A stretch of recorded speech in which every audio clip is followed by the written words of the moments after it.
Hello neighbors, it's Brad here at Etrailer, and today we're taking a look and looking at the installation of the Roadmaster base plate on a 2022 Jeep Wrangler Unlimited. Now when you're setting a vehicle up for flat towing, there's going to be 5 required components and able to do this, and the first one being the base plate. So that's where we can actually make that connection point between the vehicle and the tow bar. The tow bar is going to be the connection point between that base plate and the actual RV's hitch. Now you'll also have your supplemental braking system, and this is required in all states, and so that's going to be our breakaway switch, and in this instance, since it's air brakes, also our airline.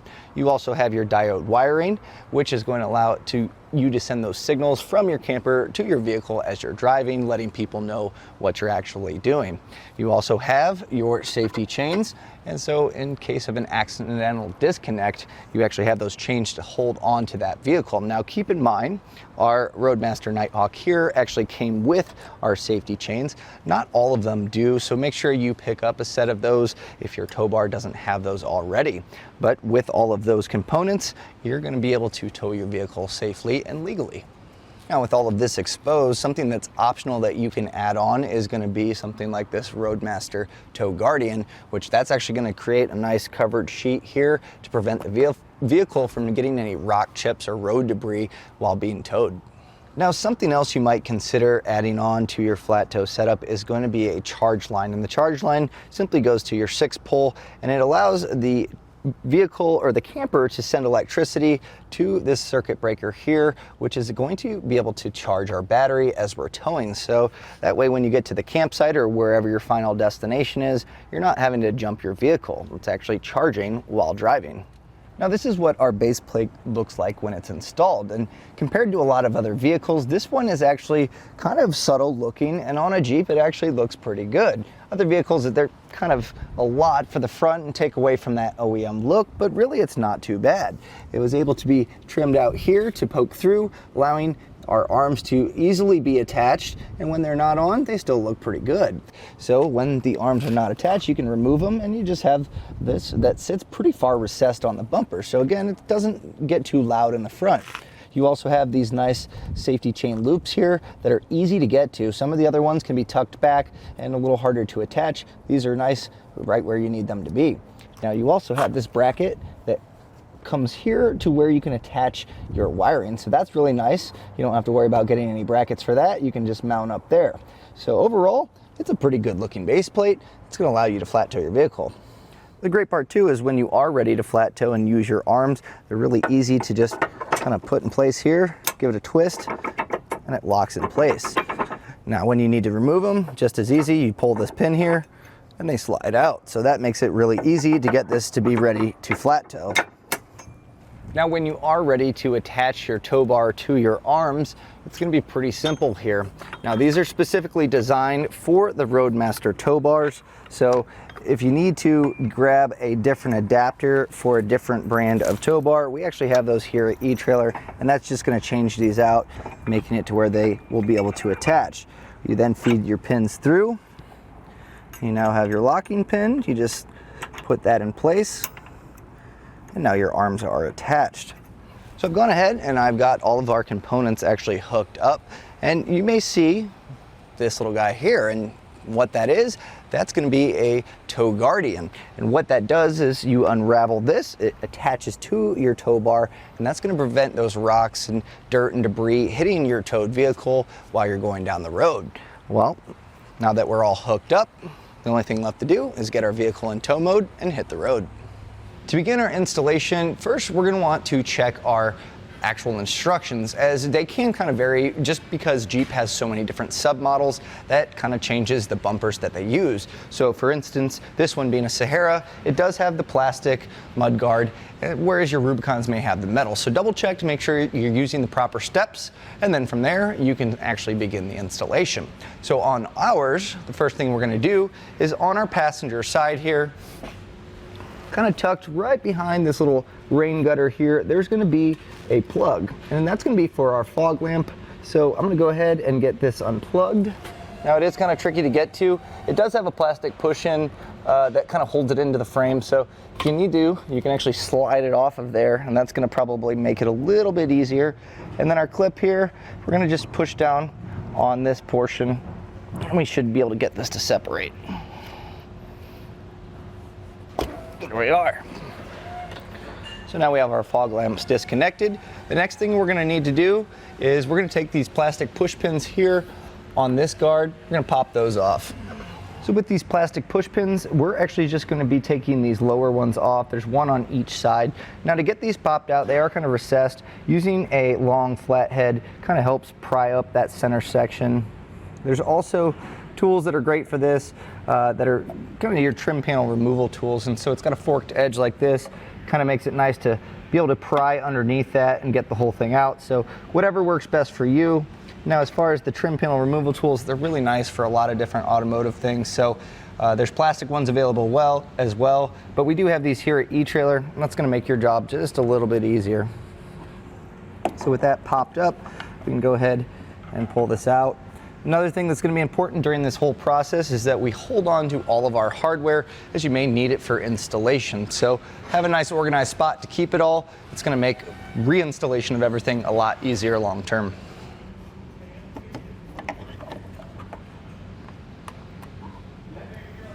So now you're going to want to go underneath your rock guard here, and you can see these recessed spots. There's one on each side. Those are going to be 8mm bolts that attach to the subframe, so you can go ahead and get those removed.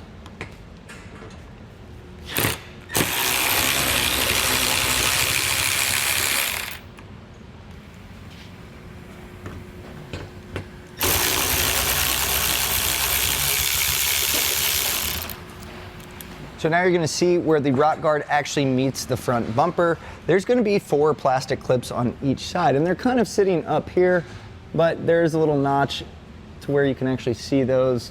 So you'll see there's 8 total, but there is 4 on each side, so we're going to go ahead and get those removed. This is where that trim panel tool really comes in handy. But again, if you just have a flathead screwdriver, this should also work. Now, this top portion came out. You're going to want to make sure that you get the bottom one as well. That way they stay together. So that's what it should look like when it comes out. And again, this will go back in there. So make sure you hold on to these. And with plastic clips, I'll be honest, if you break 1 or 2, or maybe even more, it's pretty common. Generally, you can pick up extra ones here at an auto parts store, or we actually have Performance Tools offers some of these. So if you need some replacements, you can get those pretty easily. So now once you get that last clip out, we're going to go ahead and pull this out.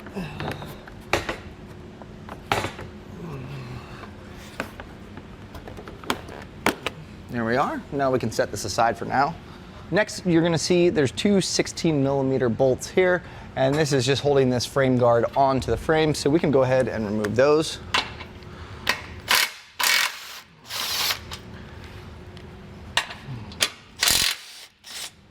Now this does have little tabs that hold it in place, so in order to get this off, you're just going to want to kind of bump that up a little bit, and that should come out. So let's set this aside as well.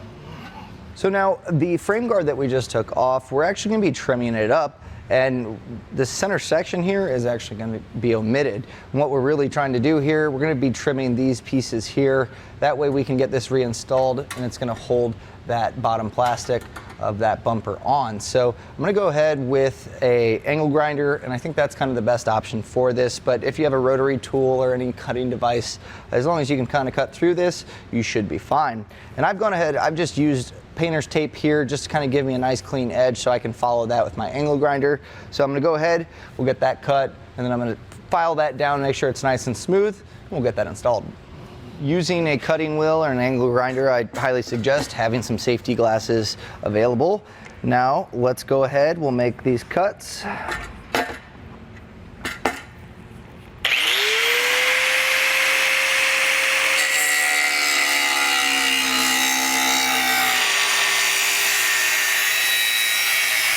So once you've made your cuts, you're going to see there's going to be some burrs along here, and these can be really sharp. So I'm going to go back with the file. You can also use a sanding disc or a grinding wheel, I should say, and just kind of get these burrs off. That way you're not going to get cut during the whole process. So get these nice and smooth.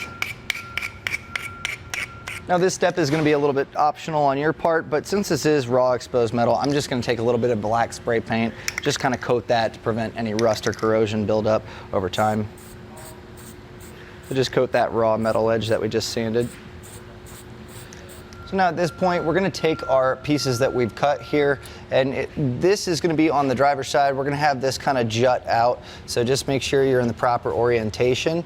And instead of using the bolts that we took out, we're going to be using the bolts that came in the kit. They should look like this. So just go ahead and we'll get these hand threaded in there. And we can go ahead and do that on the other side as well. So next we're going to need to remove our bumper from the actual frame, and it's on these supports, and the way that it works is you actually have two studs, and you're going to be removing the actual nuts here. There's going to be 1, 2, there's also 1, 2 on the other, so 4 total I guess for each post to make it easy for you all. So in total we'll have 8 of those, and these are going to be 18 millimeter. So go ahead and you can start loosening those up, and we'll get this bumper out of the way. Now it might be a little bit tricky here, so I'm going to swap over to my 1/2-inch ratchet and we'll get these knocked out. So now with all of our nuts actually taken off, we should be able to remove our bumper here just by pulling out directly straight. Might take a little bit of a wobble here to get them off the studs.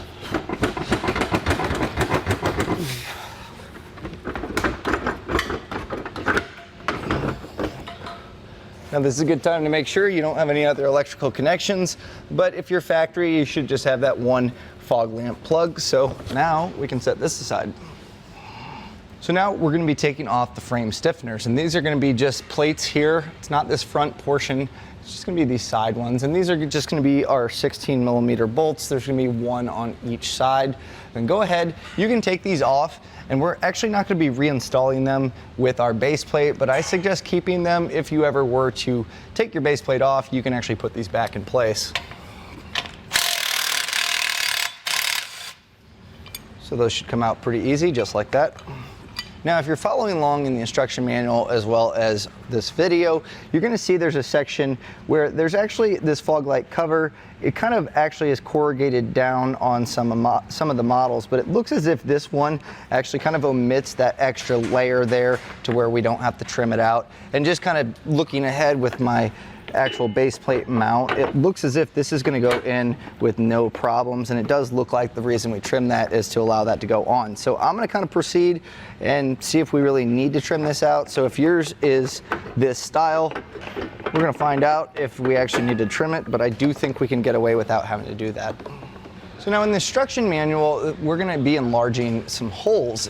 It does kind of indicate that you need to do the lower one as well, but again, kind of looking forward, really what we're going to be doing is making sure that we can pass our hardware through. So having my long bolt here, I've kind of test fit this through, and it does pass through without having to drill it out.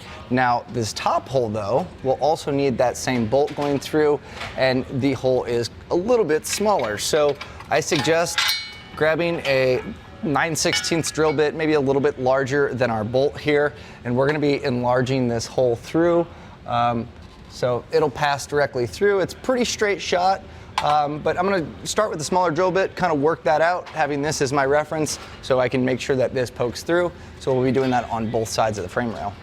So I'm going to start by enlarging this hole, and that way I can pass my drill bit through to get to that other side, just so we know that it's a perpendicular shot through. So go ahead, enlarge that, and then I'm going to go to the other side, see where my bit is, make sure that it's centered up on there, and then I can go ahead and enlarge that.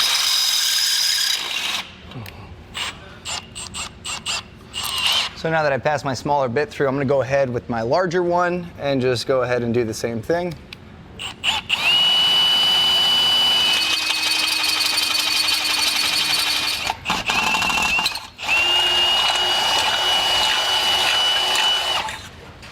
So now grab your bolt, make sure that it passes through.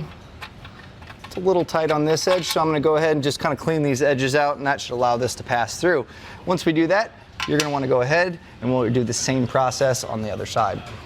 once you've enlarged both holes, you're going to want to make sure you go back and kind of get these little edges here off with the file, and that way you're not actually cutting yourself on these. So just kind of file this down nice and flat to get those burrs off. So now at this point, we're ready to actually get our base plate actually put up. Now make sure you have the proper side. Your actual safety chain loop here should face towards the middle of the car. So this is going to kind of just slide up into position. Those holes should align. Now I'm going back with the actual 16 millimeters that we took off in the previous step. And we're going to kind of just put these in place here. And that's going to hold it up for us. So in the hardware, you're going to see there's a ton of washers, and these are just going to be creating our spacers as we put this up. Now, not all vehicles will actually need them, just kind of due to variances during manufacturing. You may have to adjust according to yours. Now, what I've done is with these 16 millimeter bolts in place, you can see there is a kind of a gap between the two of them, and so it goes side to side. So in order to determine the washers that I need, I want to make sure that my front holes are first off lined up here, as we're going to need to pass our studs through later on, and then just kind of centering it up, looking at the gaps. It really has this plate and then our base plate here, and it looks as if I can put one washer on each side. So I'm going to go ahead and do that. Now it's important to note, since we're putting one on here, we're also going to need to be putting those on the other ones as well. So we have the 4 on the outside, the 3 on the inside. So as you put hardware in, make sure you're putting your washers in place, and if you need to put more to close up that gap, you can also do that.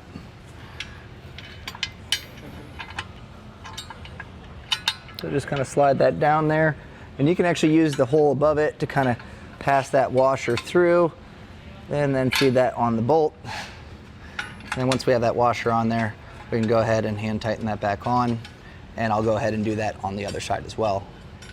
So now we're going to be grabbing quite a bit of hardware here. We have a pipe spacer. That's going to be our 1/2-inch one. You're going to want to grab that, as well as a split washer and a couple of these flat washers here. So the way we're going to do this, we're going to take our long bolt here, put our flat washer on, and I'm going to feed this through. And I'm going to get my flat washer in place here. And then we're actually going to take this pipe spacer, and that little washer there should make it a little bit of a tight fit, but let's see if we can't get both of these in there. And if we can't, then it's very possible we'll omit this washer. Regardless, we need to put our pipe spacer in. So let's see if I can't feed this in first, followed up by our flat washer. Pretty tight fit, but I think I can work this down. We'll line these holes.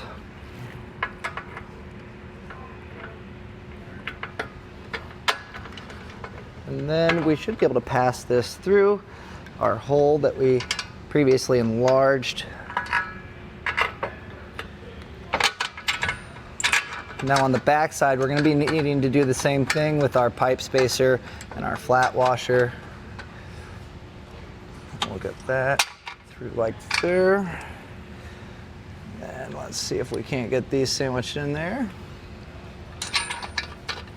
And if you need to, you can see it's kind of a tight fit, it's kind of holding in place, but if you need to align it, you can actually grab a screwdriver and kind of mitigate that a little bit, which I'm going to do.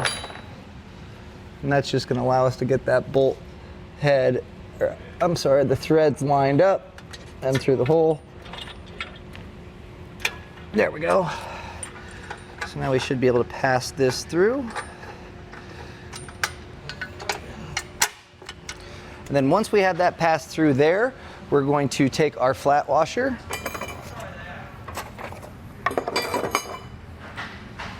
place that on there, and we have our split washer, and then we're going to follow it up here with our nut.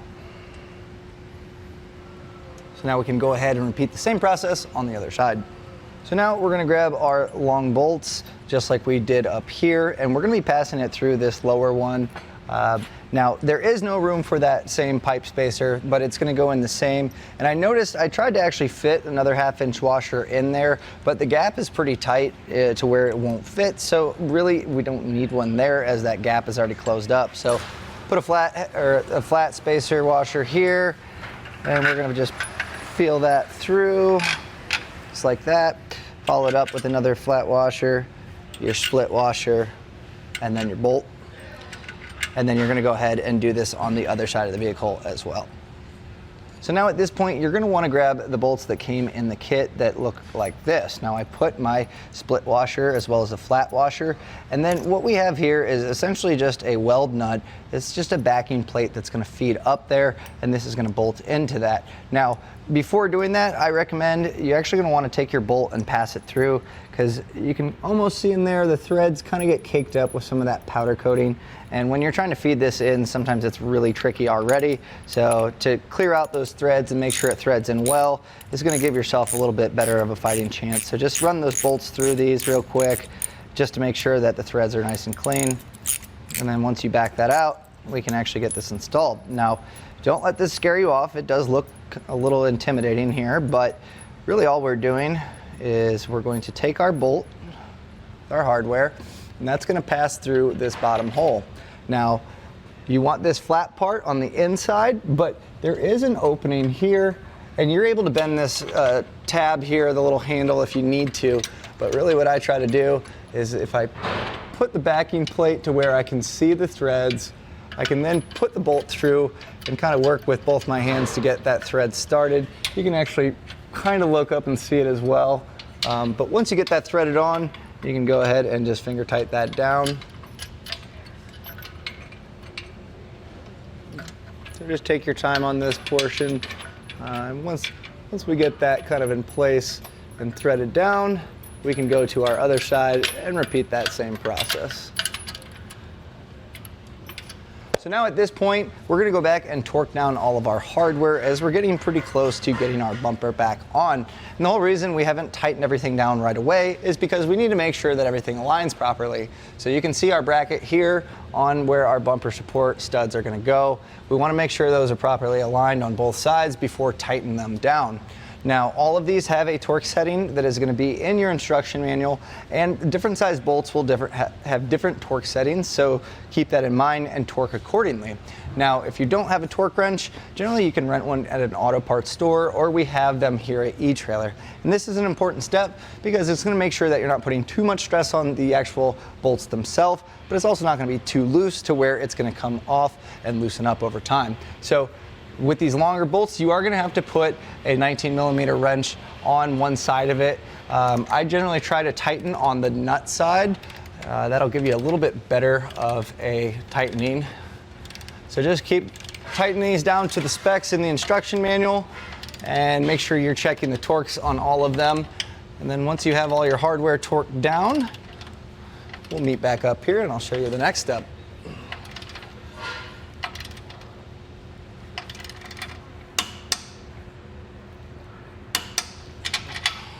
So now with everything tightened and torqued to spec, you're going to see these little tabs here. Now these can come off pretty easy, just kind of go by going back and forth, and they'll break that little weld that they're attached to.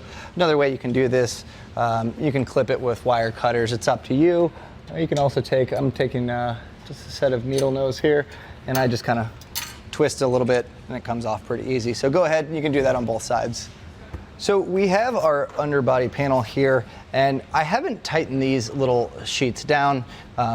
The bolt is a 16, it's kind of high up there. I can still gain access to it, but right now it's still able to move. And the reason I did that is because I wanted to make sure that this actually aligns properly when we put it all back into place. Because if we tighten this down, we may have to actually go back and move that. So for now, it's going to be loose.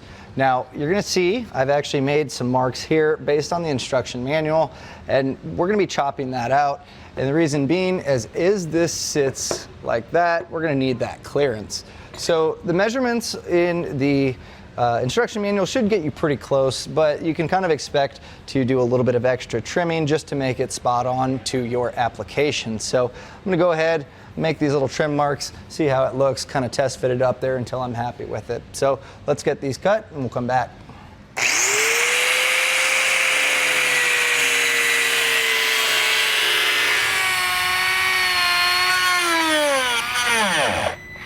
So now we're ready to put our actual bumper back on. And when we do this, we're going to want to make sure that we plug in our fog lamps as well. So what we'll do here first is get this slid, have our studs go through our actual holes. May take a little bit of wiggling to kind of get those aligned. And plug in while we're here. You can also go ahead and slide that back on that clip if you so choose to. It might be a little tricky actually with our bracket in place, but it kind of still sits out of the way, so that's good. I'm gonna hop underneath and kind of take a look where our studs are and line this up a little bit better.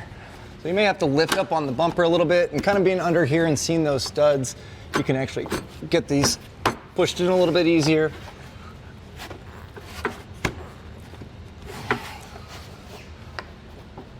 So now at this point, we're gonna take our nuts that we took off previously from the bumper, and let's go ahead, we can get those on and tighten down. And you may need to move the bumper forward just a little bit because the way our new bracket is, got these welds here, it might not want to feed on immediately without moving that forward to gain you a little bit more room to wiggle. So we're gonna get ready to put our mud guard back on, and before we do that, I do want to kind of line this properly just so I know where these tabs need to actually sit for when we tighten this up. And they're gonna sit in this raised area, so just make sure that you can kind of go ahead and mock this up here, feed it up, make sure they do align. And if you're happy with it, then we can actually go ahead. This one can move a little bit this way. So now that I have them aligned, I can drop this back down and we can go ahead with our 16, hold this in place, and we can tighten those down. And these are actually an 18, not a 16 as I previously said, but again, holding these in place, tightening these down, you can actually get to the head of the bolt pretty easy through this slot. And now that I know that these are aligned, we're able to actually get our mud guard in place. But we are going to be mounting up the bracket for our 6-pole. So let me show you how to get that mounted up, because we will be using portions of this bumper that are going to feed through down to the mud guard to get that in place. So this bracket is actually going to hold our 7-pole in place, and you can see these slots actually align with these grooves in here. And so I have our long bolts from our kit.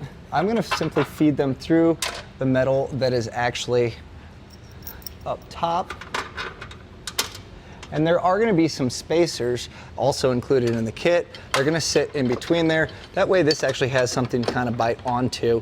Now you are going to see our mud guard is also going to have to pass through this. So this is where it's going to get a little bit tricky here. I'm going to grab our spacers and slide those up and get ready to put our mud guard in place. And then once the mud guard's in place, this will actually go in front of that, and then we can finish it up with our nylon lock nuts. So now we can go ahead and get this in place. Now I'm not going to put our 8mm in quite yet. I actually want to make sure everything else is lined up. Looks like we have all of our holes in place. So once we're there, I'm going to actually go ahead, and we had originally those plastic clips. I'm going to put them in some of these just to kind of hold it up, but we're going to leave these ones open that's where we're going to pass those long bolts through for our bracket. So I'm going to go ahead and grab my plastic clips. I'm going to just go ahead and get these plastic clips on the outside to really just kind of get this held in place for us. To get these in place, you may have to kind of separate it out, get that bottom part pushed in first, and then once you pop that other part in, it should hold it up. So I'll go ahead and do the other side. And there should be some plastic tabs that actually hold this kind of in place, so it should be aligned properly. Just make sure this is sitting flush, and then push up, and that's going to hold that. Now we've left those 2 holes on the actual driver's side. I'm going to go ahead and from the top part of where the metal support is on our bumper, I'm going to just feed these down. Make sure you have a flat washer on that top side of the bolt. Go ahead and do the same for this side.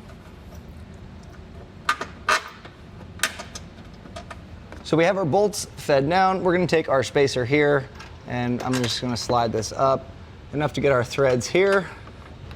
Now I'm going to follow up with a flat washer. as well as our nylon nut here. And I'm just going to get this hand tightened on.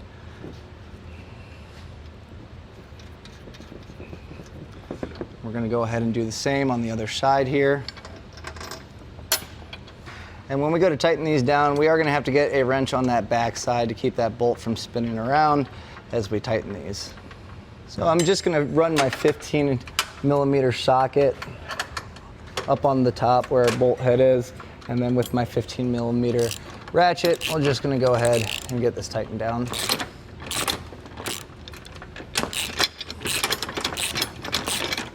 So now we can go ahead and take our plastic push pins and put them in the rest of the holes here.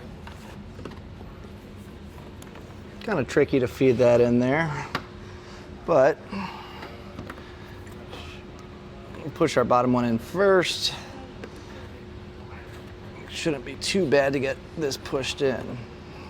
So now that we are under here putting our plastic push pins, we can also go ahead and get our 8mm screws back into those brackets. So now, while we're up top here, we have these two little plastic push pins. These are going to be the smaller ones. Just make sure we get those in place.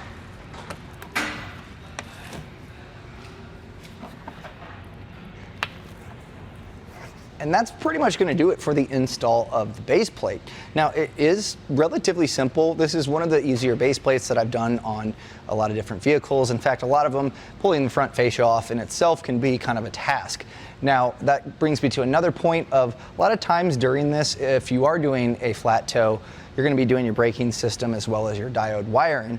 So sometimes we leave the front fascia off, but the Jeep is actually very accessible. We're going to be able to run everything pretty easily. So really you can have all this back on. It's not going to cause really any issues. So if you are going to continue on your flat toe, make sure you're watching our videos on how to get your diodes and braking systems hooked up.